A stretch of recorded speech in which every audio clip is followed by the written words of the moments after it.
So let's look at a journey from Duff Hill to Gravel. So we're on Duff Hill, the weather is deteriorated, visibility is quite poor, the wind is rising, so we want to get off the hill as soon as we can, so we're going to go directly from Duff Hill to Gravel. So the very first thing we need to do is we need to make sure that the travel of direction arrow is going in the direction that we want to travel. Step 2, we want to line up where we are with where we want to go, so from point A to point B. We have two options of doing that.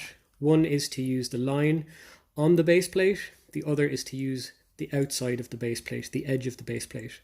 I prefer over shorter distances to use the line on the base plate, and for longer journeys to use the outside of the base plate or the base plate edge.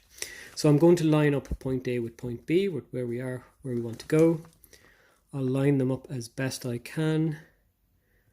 So at this point, it's crucially important that that base plate does not move. If when I'm twisting the bezel, if that base plate moves even slightly, I will get a bearing, but again, it will be inaccurate. So I need to make sure that that base plate does not move.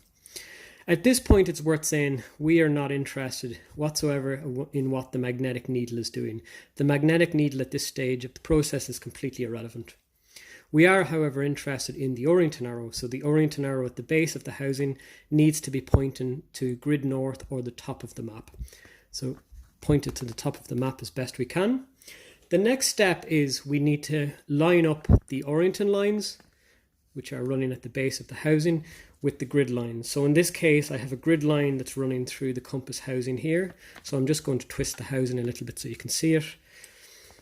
So the grid line, the blue grid line, is running underneath. You can see the base of the housing, and I'm going to twist the bezel until it's as parallel as I can get it.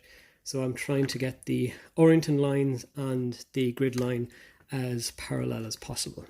So that's pretty good there. So now what I have is a bearing for that journey from point A to point B. So my bearing, I read off the index line, which is here, which is what we mentioned a moment ago. So 40, 42, so I'd say 43, between 43 and 44 degrees. So our bearing for that journey, our grid bearing or our map bearing, is 43 or 44 degrees. But of course, what we need to do next is take into consideration magnetic variation or magnetic declination.